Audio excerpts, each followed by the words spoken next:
22대 국회 첫 교섭단체 대표연설에 나선 박찬대 민주당 원내대표가 윤 정권은 헌법소 의지가 없다고 강하게 비판했습니다. 또 의료대란 해결을 위한 비상협의체 구성과 해병대원 김건희 여사 특검법 수용도 촉구했습니다. 국회 여가위가 딥페이크 범죄 근절을 위한 범정부 차원의 대응책을 보고받고 대책을 논의했습니다. 국회 예결위는 의료대란과 원전수주 성과 등을 놓고 여야가 공방을 벌였습니다. 국회의사당 앞에 기후위기 시계가 다시 자리를 잡았습니다. 우원식 의장은 기후국회로 나아가는 의지를 담았다고 설명했고 여야 정치권도 기후위기 대응을 위한 입법을 약속했습니다. 정치 현장 바깥의 시각으로 정치권 핵심 이슈를 풀어보는 여의도 정치회전. 대표회담과 개원식으로 협치 물꼬를 트며 정기국회가 시작됐지만 네 번째 순직해병 특검법과 계엄 준비 논란, 문 전 대통령 수사 등으로 과연 민생국회를 기대할 수 있을지 9월 정국을 전망해보겠습니다.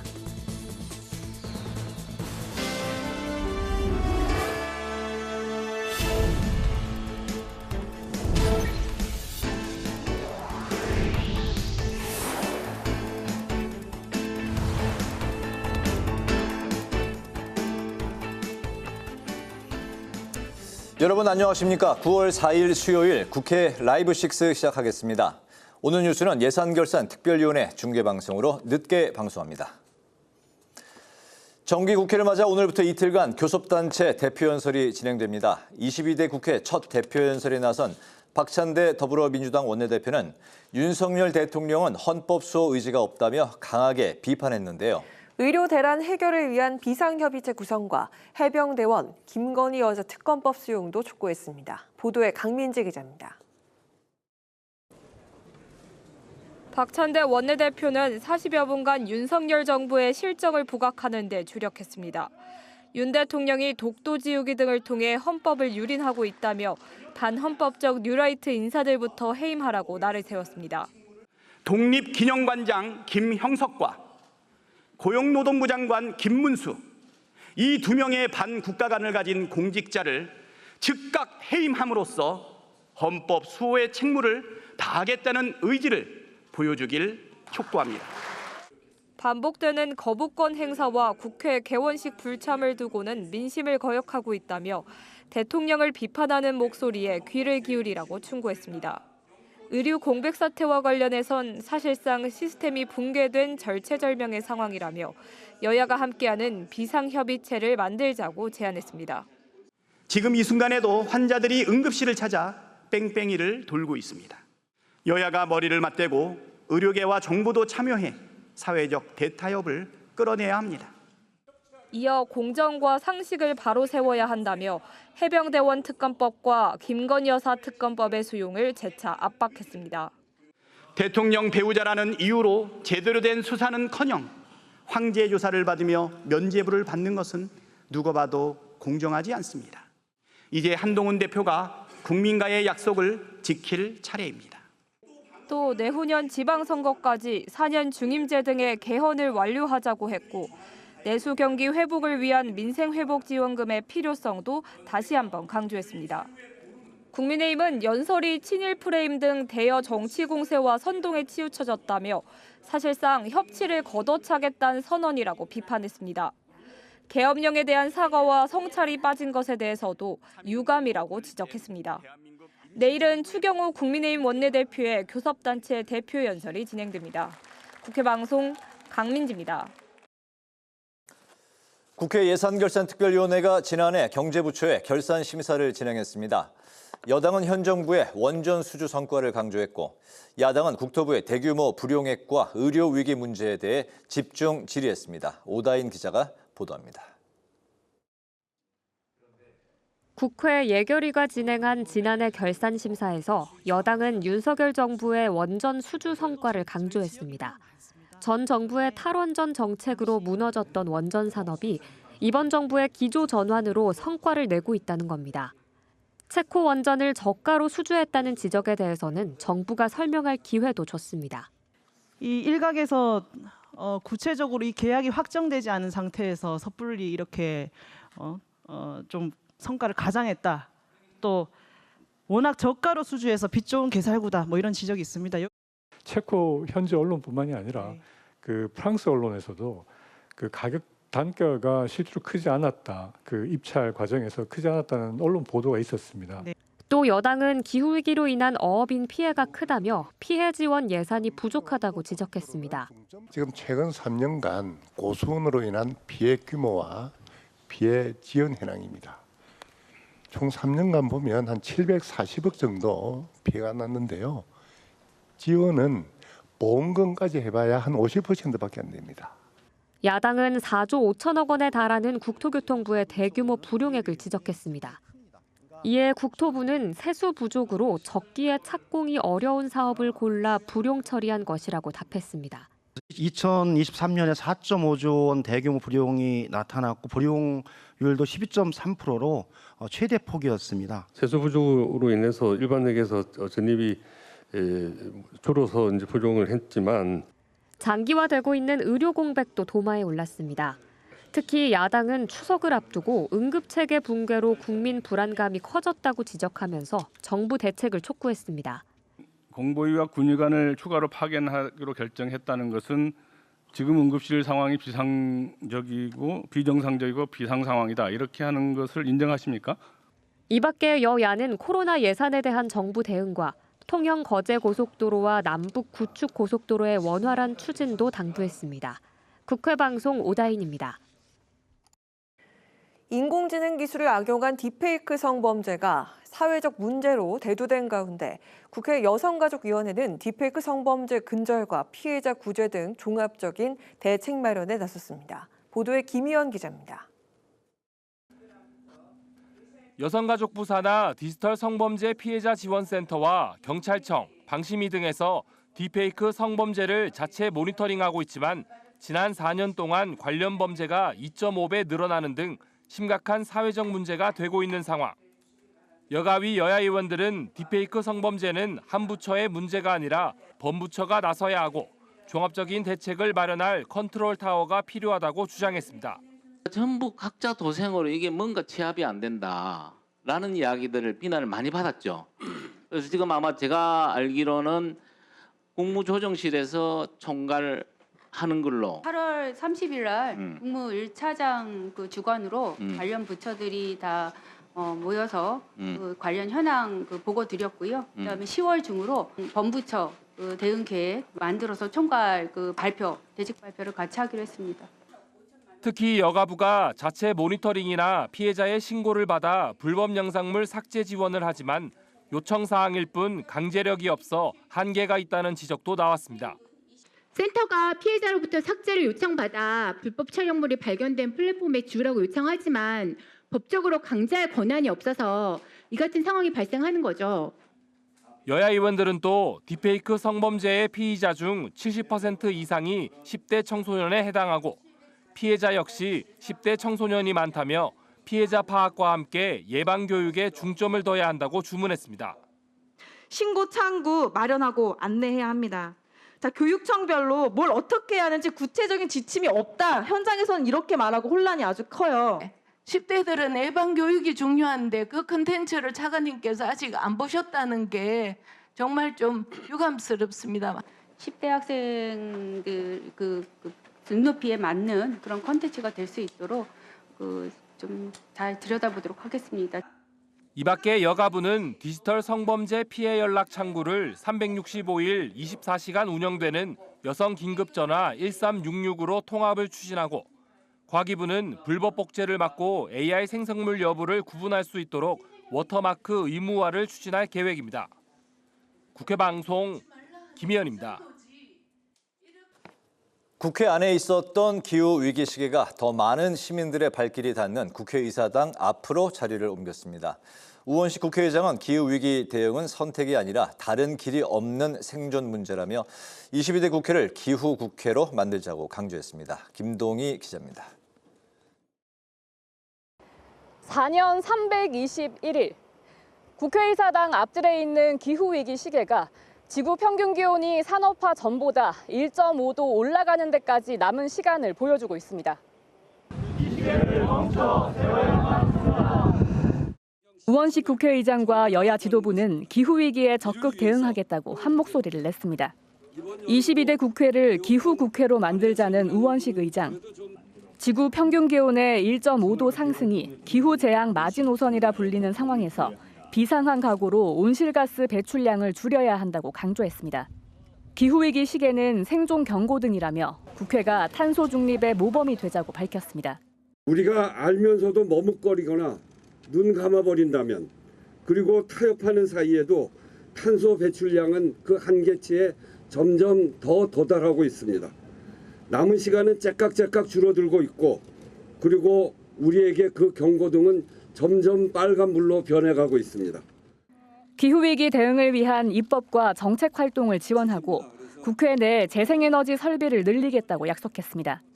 여야도 함께 뜻을 모았습니다. 의원들 함께 힘을 모으면 이 시계가 움직이는 속도 느려지고 언젠가 스톱이 되지 않을까 이렇게 생각을 합니다. 여기에는 여야가 있을 수 없습니다. 숫자가 1분 1초 줄어들수록 위험이 커지고 있다는 것을 이 시계를 볼 때마다 떠올리면서 하루빨리 이 시계를 멈출 수 있도록 국회부터 각성하고 결심하고 노력해야 합니다. 한편 여야는 모레 민생 공통공약 추진협의회를 구성할 예정입니다. 최근 대표 회담에서 합의한 대로 함께 추진할 민생 공약을 놓고 정책위 의장이 만나 구체적 내용을 협의하겠다는 계획입니다. 국회 방송 김동희입니다.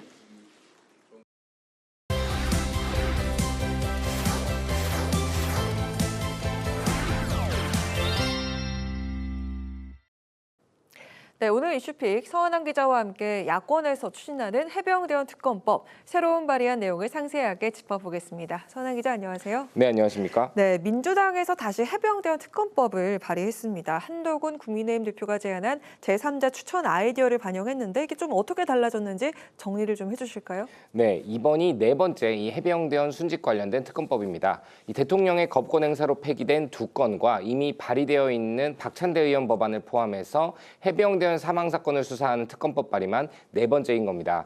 이번에 민주당 등 이 야 5당이 공동 발의한 이 해병대원 특검법은 대법원장의 추천을 포함시킨 게 포인트입니다.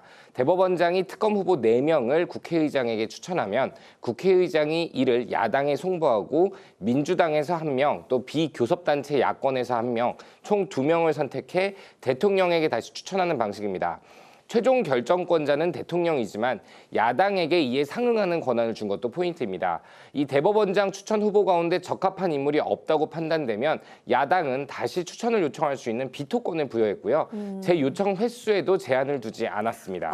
지금 한동훈 국민의힘 대표는 이걸 받을 수 없다라는 입장인데 지금 이 야권의 추천권 이게 지나치다는 그런 지적이잖아요. 네, 그렇습니다. 먼저 이 제3자 추천 방식을 제안했던 국민의힘의 한동훈 대표 측은 무늬만 제3자 추천인 가짜라는 입장입니다. 권성동 의원도 입맛에 맞을 때까지 특검을 고를 수 있는 특검 쇼핑이다 이렇게 지적을 했는데 국민의힘에서는 받아들일 수 없다고 지적한 내용들을 좀 살펴보면요. 일단 파견 검사도 20명에서 30명으로 늘고 수사관도 40명에서 60명으로 늘렸습니다. 또 수사기간도 70일에서 90일로 더 늘렸습니다. 또 공수처에서도 10% 이상의 검사를 의무적으로 파견 갖기로 하는 내용이 추가가 됐습니다. 또 국회가 요구하면 출석해서 보고해야 되는 내용도 포함이 됐습니다. 그러면서 정작 이 한동훈 대표가 제안했던 임성근 전 해병대 1사단장 구명 로비 의혹에 대한 제보 공작 의혹은 수사 범위에서 제외를 했습니다. 실제로 통과를 기대하기보다는 민주당의 압박용이라는 이 정치권의 풀이가 나오는 이유입니다. 실제로 민주당은 한 대표가 특검법을 낸다면 이 특검 추천 방식과 수사 대상에 대해서 얼마든지 논의가 가능하다며 법안 발의를 거듭 촉구하고 있는 상황인데요. 국민의힘도 이 당내 여론이 모이면 국민의힘 차원에서 특검법을 발의하겠다는 입장이기 때문에 실제로 특검법을 발의할 수 있을지 또 한다면 국민의힘 안과 이번 발의안이 어떻게 내용이 달라질지 지켜봐야 될 것 같습니다. 자, 그리고 2일과 3일 정기국회 일정 속에 열린 청문회 이야기를 좀 나눠볼까 하는데요. 청문회장에서 여야가 서로 공방을 주고받는 건 어찌 보면 자연스러운 현상인데 최근에 오간 막말들에 대한 좀 비판이 좀 나오는 것 같습니다. 네, 그렇습니다. 말씀해 주신 것처럼 이 청문회에서 인사 후보자에게 현안에 대한 생각을 묻다 보면 당연히 여야의 입장 차이가 나올 수밖에 없고 그 과정에서 공방이 오갈 수도 있습니다. 하지만 지난 2일 이 김용현 국방부 장관 후보자 인사청문회에서 막말이 나와서 조금 논란이 되는 것 같습니다. 이 국민의힘 강선영 의원이 김용현 후보자에게 국군 이념을 묻는 과정에서 이재명 대표의 철학이 레닌과 비슷한 것 같다며 이런 사상이 군에 깃들지 않게 해달라고 당부를 했는데요. 이에 민주당 의석에서는 또라이다, 어떻게 저렇게 항공작전사령관 했던 사람의 말이냐라는 거친 발언들이 터져 나왔습니다. 네. 청문회는 결국 열리지 못했고요. 결국 자정 무렵에 파행이 됐는데 여야는 이 청문회 파행 책임도 서로에게 돌리고 있습니다. 여당 국방의원들은 이 민주당도 뜨끔했는지 문제의 표현을 이 회의 속기록에서 지우자고 했을 정도라며 이런 표현들도 다 속기록에 기록이 되나요? 네, 기록이 됩니다. 네. 그래서 이 부분에 대해서 이 막말은 엄연한 징계 사안이지 않냐라고 꼬집고 있고요. 거꾸로 야당 국방의원들은 이 총선 때 압도적인 지지를 보내준 국민들까지 반국가 세력으로 싸잡아 비난한 것이라며 사과와 함께 의원직 제명을 요구하고 있는 그런 상황입니다.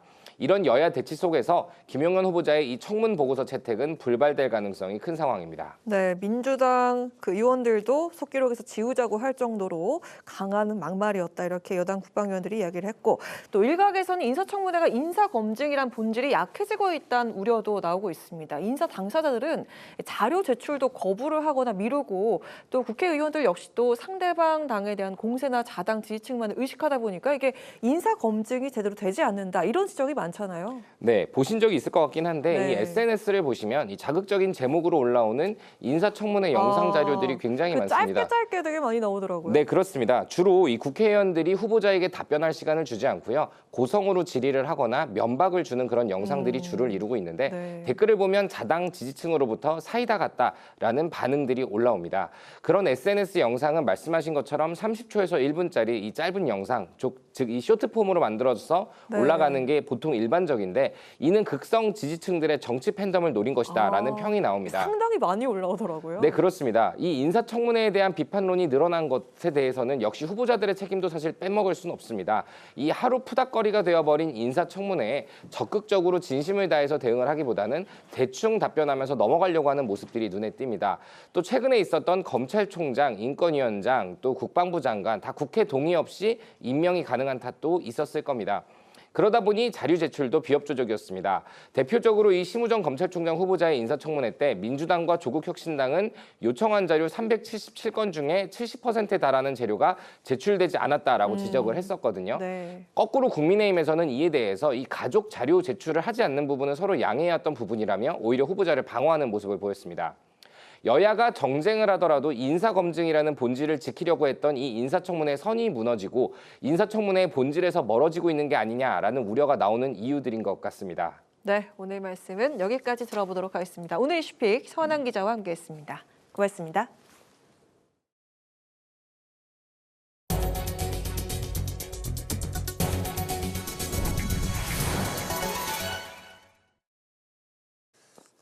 국회 농림축산식품해양수산위원회가 농업, 농촌, 식품산업기본법과 선언법 개정안 등을 의결했습니다. 어기구 농해수위위원장은 이번 식품산업기본법 개정안에 정부가 추진해야 할 시책으로 농가수 안정을 비롯한 식량 안보 확보와 식량 자급률 달성 등을 명시했다고 밝혔습니다. 또 열악한 근무 환경 개선을 위해서 임산부 선원에게 태아 검진 시간을 추가로 허용하고 선원 사망 시 장례를 지낸 유족에게 장례비를 지급하는 등 선원법에 관련 규정을 추가하기로 했습니다. 국민의힘은 어제 민주당이 네 번째로 발의한 해병대원 특검법에 대해 반대 입장을 밝혔습니다.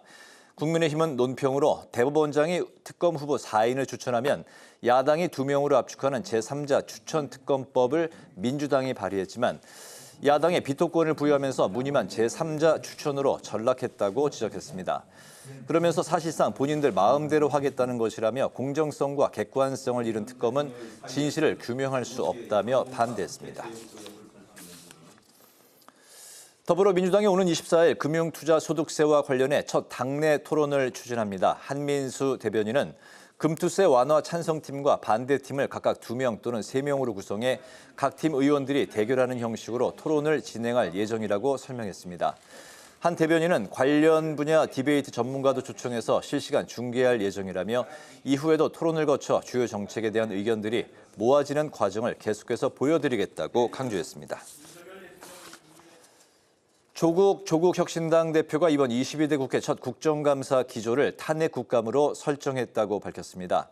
조국 대표는 오늘 한 언론 인터뷰에서 국회에서 아무리 민생 법안을 통과시켜도 대통령이 거부권을 남발하고 있다며 통상적 절차에 따라 임기를 마무리하는 것은 민생에 반하는 것이라고 주장했습니다. 그러면서 정치적 의미 또는 법적 의미의 탄핵이 가능한 증거 자료들을 찾고 있다고 덧붙였습니다.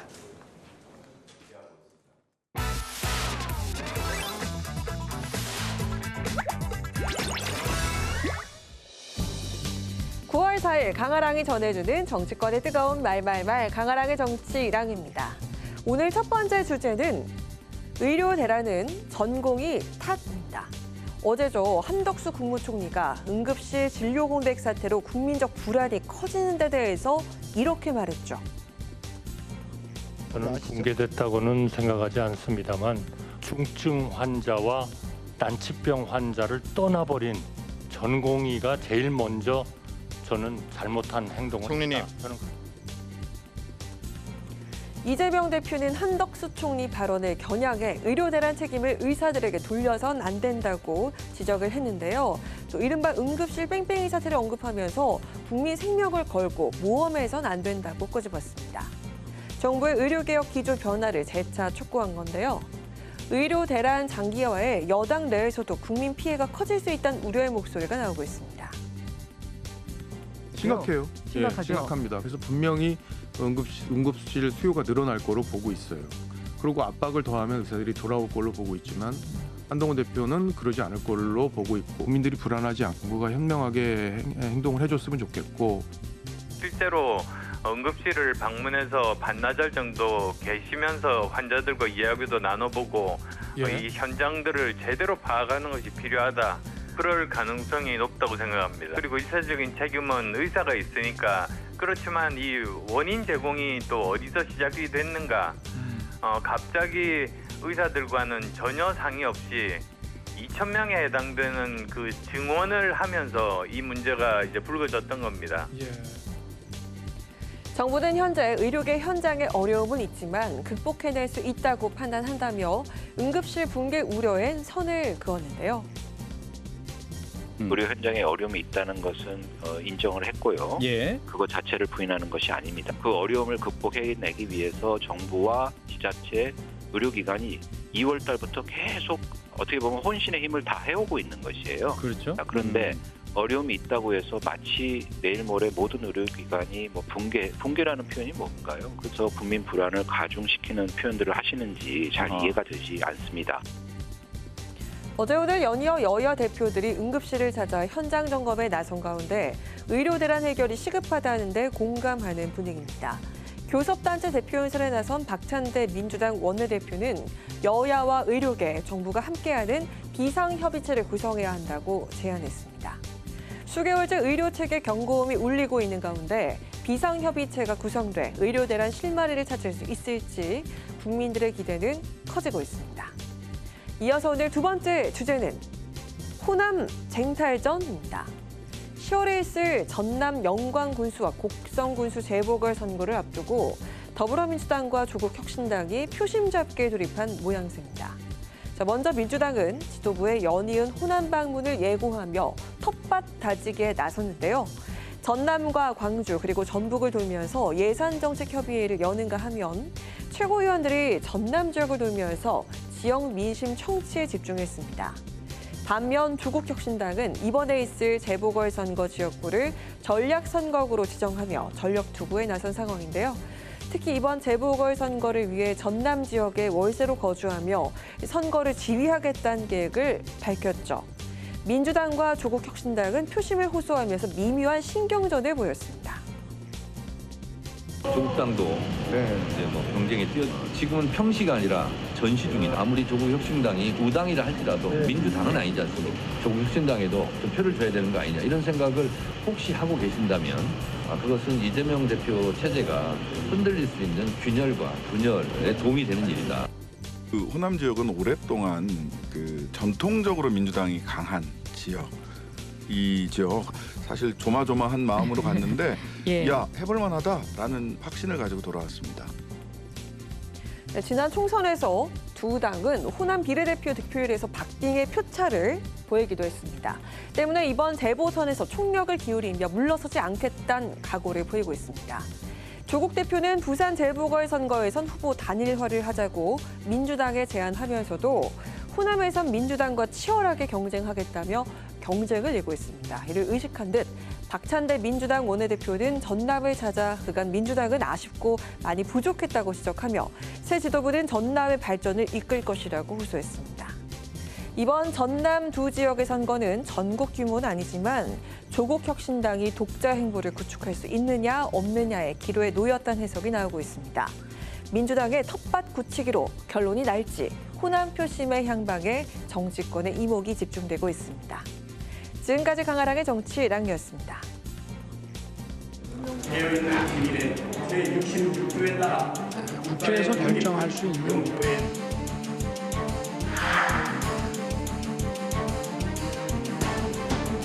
공개 이름으로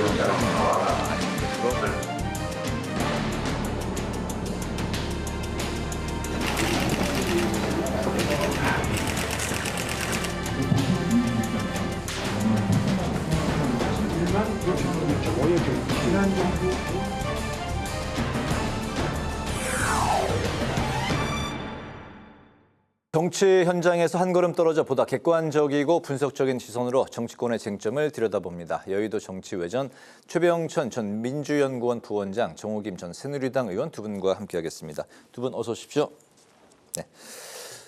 오늘 민주당이 정기국회 교섭단체 대표 연설을 가졌습니다. 40분에 걸쳐서 윤 정부 실정 비판이 이어졌는데요. 윤 대통령은 벌거벗은 임금님이다. 또 헌법을 유린하고 있다. 민심을 계속 거역하면 불행한 전철을 밟게 된다. 이렇게 이제 탄핵을 간접적으로 언급을 하기도 했는데요. 박찬대 원내대표의 교섭단체 대표 연설, 특히 이제 오늘 좀 어떤 부분, 어떤 연설에 좀 주목을 하는 게 좋을지 먼저 정 의원님께 먼저 여쭤볼까요? 네, 그 40분 동안 연설을 하면서 독재라는 표현을 쓰더라고요. 네. 지금 민주당 주도의 그 입법 독재를 말하지만 정작 독재를 하는 주인공은 대통령이다. 뭐 그런 뉘앙스로 주장을 하는데요. 지금 민주당의 정치적 의도가 거의 드러난 게 아닌가 이런 생각이 드는 게 얼마 전에 또 뭐 계엄 시도와 관련해 갖고 또 상당한 그 난장이 벌어지지 않았습니까? 민주당은 지금 탄핵을 생각하고 있다라는 것이 점점 더 분명해지는 것이 아닌가 이런 생각이 들어요. 야당 대표가 교섭단체 대표 연설을 할 때 소위 대통령을 비판하는 거는 어떻게 보면은 거의 상례처럼 돼 있었어요. 그래서 그거 자체가 논란이 되기도 그랬는데 심지어 박찬대 원내대표는 윤석열 대통령이 불행한 전철을 밟게 될 것이다 그러면서 대통령이라는 표현을 48번을 쓰고 있습니다.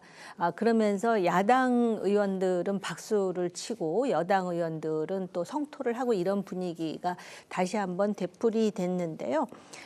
제가 볼 때 지금 그 상당히 야당 의원의 수가 많고 또 실질적으로 대통령의 지지율이 상당히 낮고 또 논란 있는 쟁점들이 계속 부각되다 보니까 실제로 민생 이슈라든지 정말 정작 국회장에서 해야 될 논의보다는 소위 대통령의 포커스를 맞춰서 또 한 번 성공한 탄핵을 이뤄보겠다라는 정치적 의도를 이제는 공공연히 표출하는 게 아닌가 그런 우려가 생겼습니다.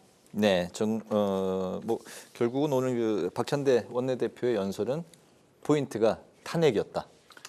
탄핵까지는 좀 과한 해석일 수 있긴 한데 최소한 어떤 대통령 비판을 하는 것 자체는 상수를 하더라도 헌법을 위반하고 있다는 강조한 건 사실인 것 같아요.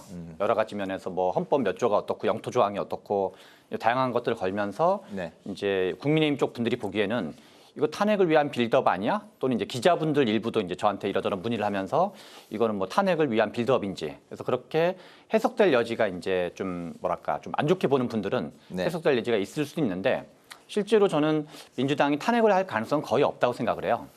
현재 대통령 탄핵에 대한 발의 요건은 국회 과반이 발의하고 3분의 2가 찬성하면 대통령 탄핵이 성립이 되는데 네. 민주당은 원래도 현재 172석이기 때문에 마음만 먹으면 얼마든지 탄핵을 할 수가 있거든요. 그러니까 발의는 할 수가 있거든요. 네. 그러나 한국 정치사에서 대통령 탄핵은 2번 있었는데 노무현 대통령 때랑 박근혜 대통령 때인데 2번 다 한 번은 엄청나게 큰 역풍이 불었었고 노무현 대통령 시절에는 네. 박근혜 대통령 시절에는 민주당이 먼저 탄핵을 주장한 것은 아니었고 민주당은 어떤 뭐 그 거국 내각이라든가 대통령이 좀 진솔한 사과라든가 이런 걸 원했는데 점점점 뭔가 그 박근혜 대통령이 대응을 좀 부적절하게 하면서 여론이 점점 올라가가지고 어느 순간에 이제 국민들 여론이 80% 이상 가까이가 이제 탄핵에 찬성하는 여론으로 바뀌었었거든요. 그래서 2번의 탄핵을 관통하는 가장 노무현 대통령 시절과 박근혜 대통령 시절에 관통하는 것은 결국 국민 여론이 핵심이었던 것 같아요. 그래서 최소한 70% 이상 정도가 그래서 찬성을 해야지 그게 이제 통과가 되고 대통령에 대해서 인기가 떨어지거나 대통령에 대한 비판적인 여론이 있는 거랑 탄핵을 찬성한 건 차원이 좀 약간 다르다고 봐야 되거든요. 그거를 민주당이 저는 모르지 않을 거라 생각을 해요. 그렇기 때문에 민주당이 현재까지는 압박용 성격이 좀 더 강한 것 같다. 그래서 약간 기싸움이라 그럴까요? 압박용 성격이 강하고 탄핵을 실제로 민주당이 발의하면 민주당이 오히려 좀 역풍을 불 가능성이 있기 때문에 실제로 발의할 가능성은 현재로선 거의 제로에 가깝다라고 생각을 합니다. 조국 혁신당 대표도 윤석열 대통령의 헌법 위반 그 사항들에 관한 자료들 현재 수집하고 있다. 이렇게 이제 직접 공개적으로 언급을 했거든요. 탄핵이 과연 좀 현재 전국에 이게 어느 정도 차원의 어느 정도 수위로 좀 올라갈까요? 저는 조국 혁신당도 이제 지난 총선 때 많이 얘기했었잖아요. 그리고 뭐 3년은 너무 길다 이런 것도 이제 뭔가 윤석열 정부의 조기 종식을 아예 표방하셨었는데 그러나 실제로 그것을 약간 레토릭 비슷하게 운을 띄우는 건 하지만 실제로 뭔가 민주당한테 공동 발의를 제안한다든가 실제로 법안을 만들어서 이렇게 돌리는 작업을 한다든가 그런 거를 구체적으로 하고 있지는 않거든요. 그래서 한편으로는 어떤 지지층, 뭔가 이런 적극적인 지지층한테 어필하고 또 한편으로는 약간 기싸움이라 그럴까요? 대여 압박용 이런 성격이 훨씬 더 아직은 강하다고 생각을 합니다. 네네. 교섭단체 연설에서 여야 의정 비상협의체 이야기도 나왔습니다. 어제 오늘 한동훈 이재명 대표가 잇따라 응급의료 현장을 찾았고 또 여당에서도 정부 인식과 대응에 성토 목소리는 나오고 있지만 정부는 정작 응급실에 문제가 없고 추석 연휴에도 별다른 이상이 없을 것이다. 이렇게 이제 언급을 했고 환자가 떠난 전공의 탓이다. 이런 입장입니다. 다른 어떤 그 정치적 쟁점보다도 의료 대란 민심이 향후 전국에 이제 앞으로도 한동안 계속 변수가 될 것 같은데 앞으로 좀 이 흐름이 좀 어떻게 될까요?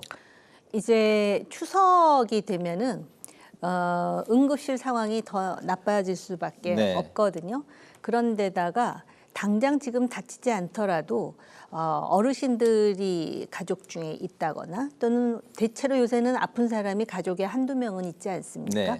그런 상황에서 이제 자기가 직접 몸으로 부딪히게 되면은 그 불만이 굉장히 비등해질 수밖에 없는 이슈예요. 이거야말로 민생 이슈입니다. 그런데 지금 의료계와 정부가 국민의 어떤 생명과 건강을 인질로 이렇게 기싸움을 벌이는 것이 과연 맞는 일이냐. 그리고 아마 당장 병원에 가서 제대로 치료를 못 받으면은 국민 대다수가 의사들을 원망하겠지만 그 다음에 원망할 대상은 정부예요. 그런 차원에서 이 일을 과연 이렇게 끌어야 되는가. 저는 사실은요, 이 의료 대란 민심으로 전국에 어떤 결과가 주느냐 이전에 그러면 이 문제를 당장 어떻게 해결해야 되느냐에 대해서 지금 묘수가 안 나오고 있잖아요. 단지 한동훈 대표가 2025년은 이미 입시 정원이 결정됐으니까 불가피하다 하더라도 2026 정원과 관련해서는 원점에서부터 논의하자 이렇게 하지 않았습니까? 사실 어떻게 보면 현실적으로 그거 외에는 대안이 과연 있을까 싶은 데다가 당장 이렇게 큰 명절이 다가오면은 응급실을 찾는 환자 수가 훨씬 늘어난다 그럽니다. 그러니까 이렇게 서로 대치 강국을 만든다 하더라도 그 추석 명절 며칠만이라도 대치를 풀어서 의사들이 지금 의료 현장으로 돌아오고 그런 모습을 보일 때 자신들의 목소리를 더 키울 수 있는 것 아니겠습니까? 그런데다가 오늘 그 총리의 발언 중에 요번 이런 상황에서 가장 큰 잘못을 한 사람들은 전공이다 이렇게 얘기하고요. 또 복지 차관이 또 그 민심을 자극하는 발언을 계속해서 하더라고요. 애초에 네. 의료 대란이 날 때 의사를 의세라 했느니 해가면서 굉장히 감정적인 대립이 이루어지다가 지금은 완전히 더 이상 어떻게 할 수 없는 치킨 게임으로 가고 있는데요. 일단 이렇게 함으로써 그리고 제가 볼 때는 정부에서 적어도 의사들로 하여금 협상의 테이블로 끌어들이기 위해서는 이들로 하여금 명예롭게 좀 내려놓을 수 있는 환경을 만들어주려면은 이 의료 대란에 책임 있는 실무 그 관료들 있지 않습니까? 네. 고위 관료들 이 사람들 교체해야 된다고 봐요. 그런 걸 한 다음에 전국에 이게 어떤 변수가 되느냐 해야지 지금 이런 상황으로 추석까지 가잖아요.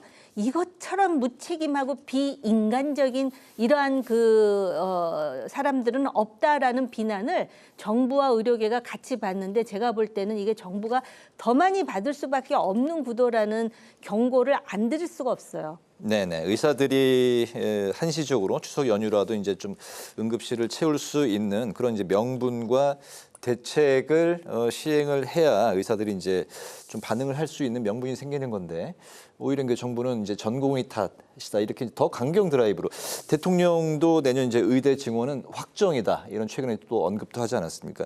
이런 상황에서 앞으로 추석 연휴 당장 걱정이 됩니다. 그렇죠. 뭐 먹거리 때문에 뭐 좀 아파질 수도 있고 또 이제 뭐 또 식구들끼리 더 이제 모아지면 코로나도 지금까지 계속해서 돌고 있지 않습니까?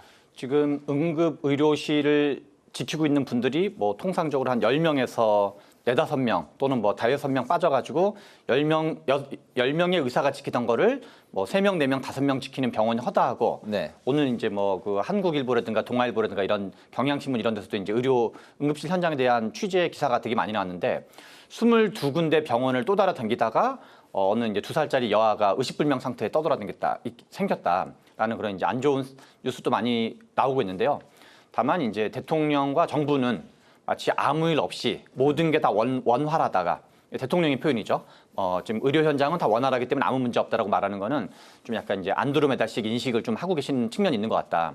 다만 이 이제 전공의들이 떠났는데 이게 이제 뭔가 이거를 스탑하면 전공의들이 돌아올지는 이제 그거는 이제 완전히 어떤 의료 그 윤석열 정부가 표방했던 걸 완전히 뭐랄까 패배를 자인하는 꼴 또는 실패를 자인하는 꼴처럼 될 수 있어가지고 네. 얼마나 이 묘수가 될지는 좀 약간 잘 모르겠어요. 다만 지금 앞에서도 말씀하신 것처럼 평소에는 우리가 명절이 아닐 때는 외래도 있고 응급실도 있는데 명절 때는 갈 데가 응급실밖에 없게 되잖아요. 그렇죠? 네. 그러니까 보통 한 2배 가까이 몰린다는 거거든요.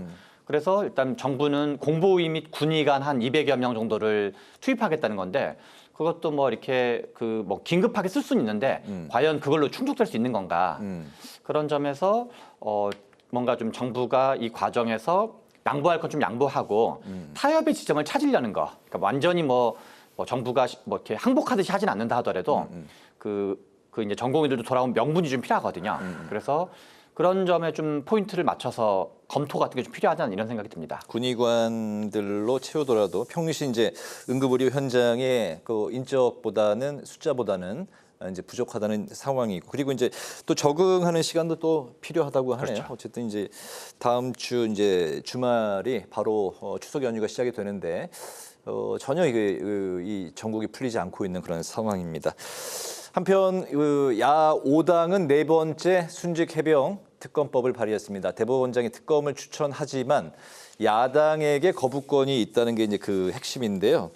특히 이제 대법원장이 특검 후보 4인을 국민의힘이 이제 추천을 하면 야당이 그 중에 4명 중에 2명을 압축한다. 이 이제 조항 때문에 국민의힘이 받아들일 수 없다 이렇게 반발하고 있는 상황인데. 여전히 그 야당이 한동훈 표 특검을 주장하는 그 일부를 수용하고 주장하는 이유 그리고 이제 한동훈 대표는 시간을 좀 끌고 있는 그런 이제 모양새입니다. 양당의 그런 의도 좀 어떻게 읽을 수가 있을까요? 한동훈 대표가 최근에 그 여야 대표 회담도 그렇고요. 지금 그동안의 행보를 보면은 원내 그 당 장악이 아직은 어렵구나라는 것을 보여주는 여러 가지 방증들이 있어요. 심지어는 뭐 대표회담에서 내 처지라는 표현을 썼다는 등 뭐 야당의 주장이 나오는데 확인할 길은 물론 없습니다. 네. 그런데 그런 상황에서 지금 본인이 대표 경선 이전에 분명히 제3자 추천을 통한 특검을 얘기를 했었는데 지금은 그 야당의 특검 법안에 대해서 조금 이렇게 시간을 끄는 모양새를 보이지 않습니까? 네. 그래서 그거는 당 장악이 아직은 되지 않았다라는 측면과 더불어서 야당이 말이에요. 한동훈 표 특검을 수용한 게 아니잖아요. 일부를 그러니까 뭐 제3자 운운하는 부분만 수용하고 거기다가 자신들의 거부권을 끼워가지고 야 이거 당신이 한 거니까 받으라 그러면은 그거를 받겠습니까? 그러니까 오히려 그 소위 한동훈 대표가 얘기한 그런 정확한 그 틀의 그런 특검 법안이 아닌 한 한동훈 대표로서는 계속해서 문제를 제기할 수 있는 시간적 공간적 여유가 있는 것이죠. 그래서 이 야당이 정말로 특검을 구체화할 그러한 진정성이 있다면 정말 한동훈 대표가 후보 시절에 말했던 그러한 어떤 가장 정확한 의미의 제3자 추천의 특검 법안을 제시하는 것 외에는 한동훈 대표는 그걸 받아들일 수가 없을 겁니다. 그러니까 본인이 받아들일 생각도 없겠지만 현실적으로 자기가 그걸 가지고 자기 당 내의 의원들을 설득할 그런 지금 위치가 아직까지는 아니라는 여러 가지 현상들이 지금 보이지 않습니까? 그렇기 때문에 최대한 시간을 번 다음에 이제 나중에 이제 그 본인의 생각에는 변함이 없다 이런 정치적인 레토릭과 함께 그 자신의 결정의 어떤 공간을 확보하려고 그러는데 한동훈 대표로서도 자기가 그러면 어느 시점에서 이거를 받아들일 것인지 아니면은 오히려 국민들에게 진정성을 보여주기 위해서는 내가 생각하는 특검 법안의 초안은 이것이다라고 제시하면은 그 진정성이 받아들여질 텐데 과연 그럴 만큼의 그런 단안을 본인이 내릴 수 있을 것인가에 대해서는 정치를 아직 한 지 얼마 되지 않았고 저도 한동훈이라는 정치인을 본 지 얼마 안 돼서 그것까지 제가 판단하기는 좀 어려운 것 같습니다. 약속을 반드시 지킨다 이런 이제 이야기를 했고 또 이제 박정훈 의원, 한동훈 대표의 이제 측근으로 여러 방송에서 이제 나오고 있는데 오늘도 이제 출연을 해서 뭉개지 않는다 이런 표현을 이제 썼거든요. 그 어떤 의미인지는 알겠는데요. 그래도 이제 그 소위 한동훈 대표의 그 워딩이 있잖아요. 그 워딩 가운데 굉장히 이렇게 거친 워딩이 있는데 마치 또 과거의 검사 시절에 그래서 그 측근들도 그런 말을 액면 그대로 전하는 건지 아니면 자기가 또 다시 각색해서 전하는지 모르지만 뭉갠다 같은 표현은 좀 안 했으면 좋겠고요. 순직한 최혜병과 관련된 특검은 우리 그 민심이 볼 때 굉장히 엄중하고 마음 아프고 진실을 알고 싶어하는 그런 사안이거든요. 그리고 그 한동훈 대표로서는 사실은 그 비대위원장 시절에 말이에요. 예를 든다면은 뭐 김포 고향과 관련해 갖고 이제 서울이 될 것입니다 할 때 굉장히 자신 있게 제가 다 알아서 하겠습니다. 그다음에 목련꽃 얘기를 했던가요? 봄이 오면은 분명히 서울이 되어 있을 것입니다. 근데 어쨌든 선거에 졌기 때문에 그런 측면도 있지만 그래서 오히려 자기 말에 신뢰가 있다라는 거를 보여주는 게 우선이지 한동훈은 뭉개지 않습니다. 지금 그렇게 100번을 얘기한다 그래서 그게 과연 얼마만큼 설득력이 있을지는 모르겠습니다. 네네. 해병대원 특검법을 둘러싼 여야 공방 좀 어떻게 보십니까? 지금 사실 이제 한동훈 대표를 민주당이 이제 압박하는 걸로 볼 수 있는데요. 앞에서 말씀하신 것처럼 하나는 민주당이 대법원장이 4명이 추천을 하면 그중에 이제 2명을 민주당이 고르는 방식인 거죠. 민주당과 다른 야당이 협의해가지고. 그리고 또 하나가 민주당이 전체 4명 모두에 대한 거부권도 있기 때문에 그래서 어떻게 보면은 추천권은 대법원장한테 주는 모양새고 한동훈 대표가 주장했던 그리고 민주당이 선택권을 가지는 거에 해서 약간 완전히 기존 민주당도 아니고 완전히 한동훈 대표 것도 아닌 약간 중간쯤이라 그럴까요? 그러나 이제 한동훈 대표 주장이랑 약간 다른 면이 있는 것 자체는 사실이죠. 그런데 지금 국민의힘 한동훈 대표 입장은 일종의 이중 권력 상태로 봐야 될 것 같아요. 그 당원들로부터 63%의 지지를 받았죠. 그리고 당원이거나 아니면 여론조사상으로도 그게 별로 크게 다르지 않은 63%는 압도적 지지를 받은 건 사실이지만 국회 안에서는 원내 국회의원들 같이 협의를 해서 움직이는 게 있거든요. 그래서 63% 당원의 지지는 받았지만 아직 다수의 국회의원에 영향력을 미칠 정도는 안 되고 있다. 과거 이제 우리가 똑같은 민주당 이재명 대표가 총선 이전에도 대표고 지금도 대표지만 이재명 대표의 소리 말하는 그립감이라 그럴까요? 장악력의 정도는 차원이 달라지는 거라는 걸 우리 모두가 알고 있는 것처럼 단지 형식적으로 대표냐 아니냐와 별개로 얼마만큼 이제 그 뭐랄까 이 주도권을 갖고 있는지 당내에서 그거는 그때마다 조금씩 달라지는데 아직 한동훈 대표의 현재 상황은 63% 당원의 지지는 받았으나 원내에서는 다수파인지가 불투명한 상태 여기까지이기 때문에 한동훈 대표가 뭔가 현재 국면을 타개하기 위한 그 뭔가 이렇게 결단이라 그럴까요? 그런 거를 어떤 거대한 어떤 그 뭔가 전환점을 마련하기 전까지는 약간 실권 있는 대표 맞아? 라는 그런 외부의 합리적 의심 그리고 또 이제 실은 의심이지 아니고 객관적 사실이기도 한 거니까요.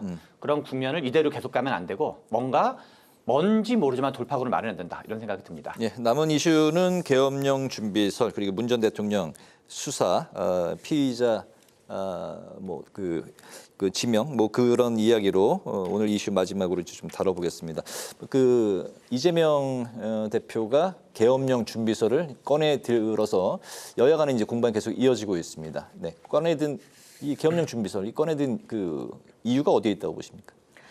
여전히 그 탄핵하고 연동이 된다고 봐요. 그러니까 자신들의 어떤 그 탄핵 가도에 있어서 그 뭔가 음모설 같은 거를 제기하면서 마치도 지금 이런 준비를 하고 있으니 탄핵이 불가피한 거 아니냐 이런 차원의 암시와 함께 또 자기들이 추진하려고 하는 그러한 탄핵에 이러한 돌발 변수가 사전에 작동하지 못하도록 아예 그 조기 경보를 하는 측면도 있는 데다가 이건 제 개인적인 생각인데요. 참 음모론도 이런 기발한 음모론이 있을까. 그리고 이거 한번 써먹어서 재미를 본 사안이에요. 그 박근혜 전 대통령 때. 그런데 사실은 그때도 뭐 기무사 계엄 운운했지만 유야무야 별일 아닌 것으로 끝나버리고 말았던 사안인데 지금 요지는 뭐냐면은 윤 대통령이 소위 충암고 출신의 별들과 함께 대통령 관저라 그랬습니까? 모여서 뭐 저녁을 했다. 제가 볼 때는 뭐 그 술을 한잔 했는지 근데 그거 자체를 마치 또 계엄을 위한 뭔가 그 안에서 진지한 얘기가 오고 간 것처럼 그런 식으로 정말 각본을 쓰듯 이렇게 하는 거를 보고 실질적으로 우리나라의 상황이 국민의 민도라든지 과거 권위주의 정권에 대한 트라우마 때문에 누군가가 계엄을 하고 싶어도 절대 할 수 없는 정치적 환경을 가진 나라가 바로 우리 대한민국일 뿐만 아니라요. 정말 저는 이런 생각을 했어요. 제가 안보 전문가거든요.